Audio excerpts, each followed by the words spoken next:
We don't need 3 fucking superstars, bro. It defeats the purpose of basketball, low key.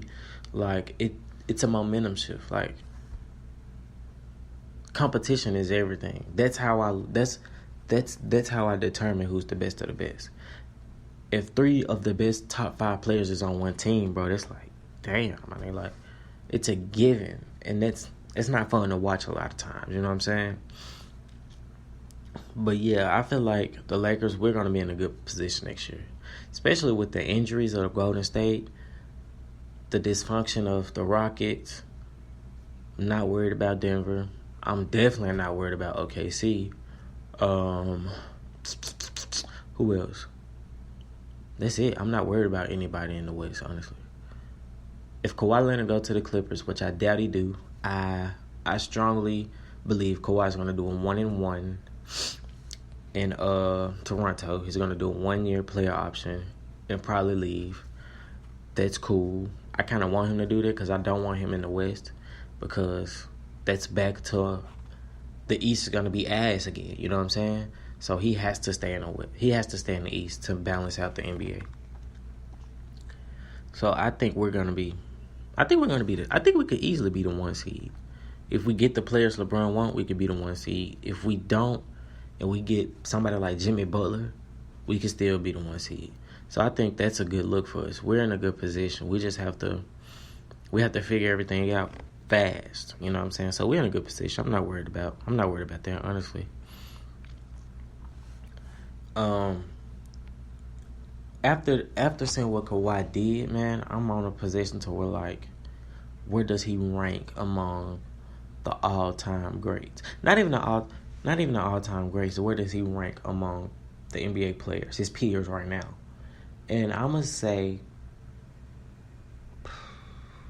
between 1 and 2, just for the simple fact, KD was clearly the X factor when he played them 5 minutes or whatever. He scored 11 points. He was clearly the best player on the court, easily. You know what I'm saying? So when you take that out, now you have Kawhi doing his thing without Kevin Durant doing his thing. So basically what I'm trying to say is, if Kevin Durant would have played 100% healthy, this series would have been over 100%. But seeing that wasn't the circumstance. He was injured. He only played a couple minutes. Ruptured the ACL. So everything like that weighs into factor of Kawhi being the best player right now. You know what I'm saying? Because I'm one of them people, I need to see it. And I saw it. He was the best player. I have my complaints about Kawhi. I don't feel like he's aggressive from jump. He don't set the tone from jump. And that's petty, what I'm complaining about, but I don't know. I feel like you should set the tone from jump. You know what I'm saying? What was that, Game 5 when he passed up the game-winning shot? Not the game-winning shot, but the shot to... He just passed up the shot, period, and let Kyle Lowry do what he does best, air ball. Man, I need that shot. If I'm Kawhi, I'm looking back at film, I'm like, damn, I should have took that shot. I don't give a fuck if 50,000 people was on him. Take that shot, bro. We live and die with you. You got us here, you gonna get us here, my nigga. Like, take the fucking shot. You took it on 2 7-footers against Philly on the double team. Draymond and who else was that? Iguodala run up on you. You don't take the shot. Come on, bro. Take the fucking shot. Is what it is. Live and die with yourself. But I understand. I respect it. But I feel like that little moment right there separated him from Kobe to me. Because since he played with the Spurs, I've been saying he's the next Kobe. He just has to flip that aggressive switch. He already got the killer instinct. He has to turn it into, okay, now I need to kill these folks. Kawhi is a silent assassin. Kobe is a walk up on you and shoot you on your shit. He has to figure out how to say, okay, let me get out the bushes and let me walk up on bro. You know what I'm saying? Stop doing it from the dark and do it in the light type shit. He has to get out there and just take it. And he was doing that on and off, on and off. But until he figured out how to do that consistently on a level to where he's on go from jump mode, to where people are like, damn, Kawhi Leonard's way better than LeBron or KD or whoever, you know what I'm saying? Once he figures out how to flip that switch, he's unstoppable, bro. So I give Kawhi like a 98. That little knick-knack shit I was just complaining about, small, you know what I'm saying? That's an easy fix, honestly. He just has to figure out when to do it, you know what I'm saying? But he plays the smartest basketball I've seen in a while. To where, like I just said, he's not aggressive from jump, but when he is aggressive, it's effective. He's effectively aggressive. And that's one of them things to where, like, that's why I'm saying what I'm saying about him being aggressive from jump is kind of petty. It's just a personal preference of mine. Because being effectively aggressive is smart as fuck, you know what I'm saying? Kobe would take 50 shots and score 30 points. If Kawhi scores 30 points, he's probably taking 12 shots. Probably took 12 shots. Got to the line, made all the free throws. You know what I'm saying? So his game is predicated on being smart, efficient, effective. Smart, efficient, effective. You know what I'm saying? And that shit works for him. Got him a ring. 2 rings, matter of fact. So, yeah, man. After watching the game, I felt like that was my first reaction after seeing him. I was like, yeah, he probably not stay. I don't think he's staying. Would I stay if I was him? Like I said, I do the 1-and-1 out of respect of the front office and the GMs and the owners and all that bullshit. In the respect of Canada, I do a 1-and-1. The season don't go as planned. I'm out. I'm going to probably the Clippers or the Lakers, whichever one fits him best. Hopefully it's the Lakers. And rock out like that, man. Because he don't owe them anything. He was in a deal. He was in a package, you know what I'm saying? He don't owe him shit. So he don't have ties to there. It's like, okay, I was here off a trade, had nothing to do with me. San Antonio thought I was lying. San Antonio lied to me. Then they gonna try to make me seem like the bad guy. So fuck him, you know what I'm saying? That's the mentality he had. Fuck San Antonio. And I agree with him. And Golden State basically just did the same shit to Kevin Durant. Basically. But they did it from the shadows. He was pressured to play. I don't care what nobody say. He was pressured to play, man. Being down 3-1, you decide to come back 40% healthy. Hell no. The week before he was healthy, the week before he played, he was doing fucking pool drills, just trying to get his legs back on there. And you telling me one practice, then he's ready to go? Man, come on, bro. He was pressured to play. Everybody know Kevin Durant is, I want to say weak-hearted, but he's kind of one of them people to where, like, it's easy to get to him. And seeing that his teammates down 3-1 and motherfuckers like, damn, only if they had KD in the media every game, every day, yeah, it's going to fuck with you. It's going to be on one of the situations like, damn, I do got to play. Damn, they do need me. You know what I'm saying? People in the front office, Steve Kerr, all them motherfuckers tell him, oh, yeah, you good to play, bro. You good. It's just a little calf strain. You'll be all right. Come on, bro.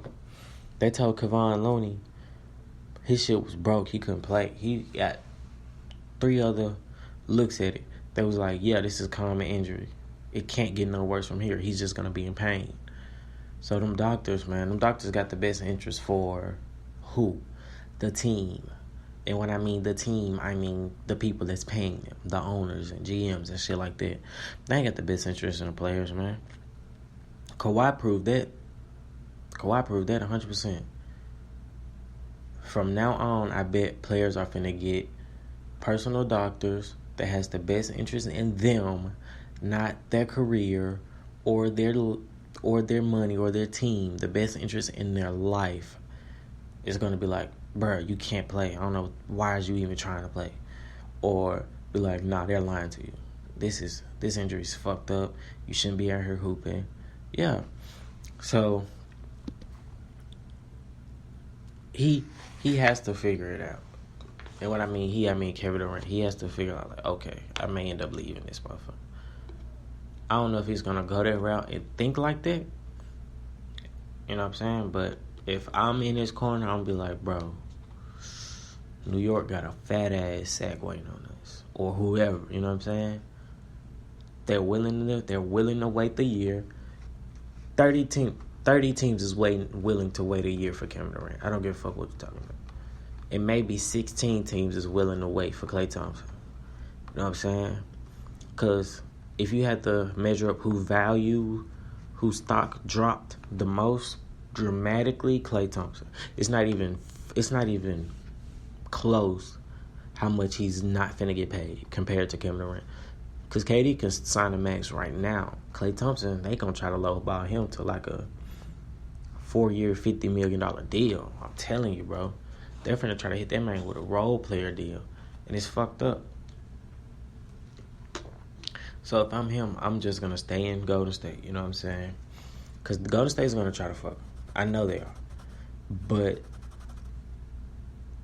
it's better to be on this situation like, damn, I know what I'm getting here. You know what I'm saying? You don't want to go somewhere, get fucked, don't know where you're going, don't know how you going to do. You know what I'm saying? So he has. I think they're gonna lowball Klay Thompson. Honestly, it just makes sense. I think they're gonna lowball Draymond too, and I think they're gonna let Boogie walk.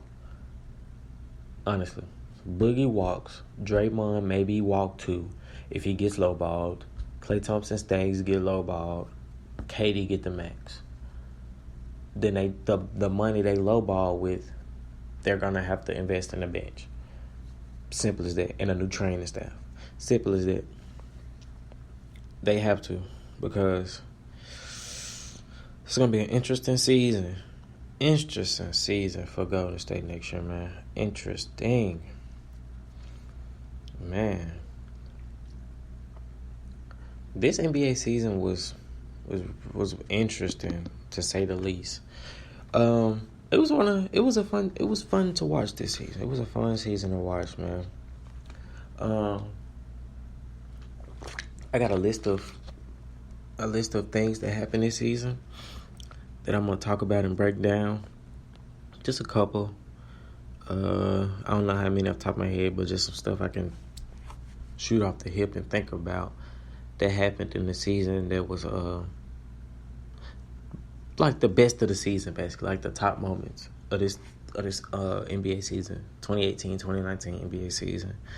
What was one of them moments? Oh, first and foremost, D.rose 50 points. Man, that was a big deal. D.rose scoring 50 was a big fucking deal, based off everything he'd been through, the trials and tribulations, the injuries, the trades, him leaving teams, just everything that happened for a reason to him. Mentally, he was done, and everything, and for him to get a burst of energy in life in Minnesota, the most dysfunctional teams all year. He had probably one of his best years. Not even probably, he had his best year since his MVP year, honestly. So, for him to have that at this stage of his career, where the game is based off jump shooting, and he scored basically an old man 50 layups, free throws, and a couple jumpers, that was good for D.rose, man. That was good for the NBA. D.rose scoring 50 was great for the NBA. What was another one? Speaking of 50 points, when LeBron dropped 50 on the Miami Heat, man, we needed that win. We was losing like a motherfucker, bro. But for him to go to Miami and score 51 the way he did, appreciate that, King. We needed that one. That was a good one. When LeBron passed MJ on the all-time scoring list, that was a big deal. Just for the simple fact, he's always compared to the dude. old heads shit on him nonstop, like he's never gonna be as good as Michael Jordan, and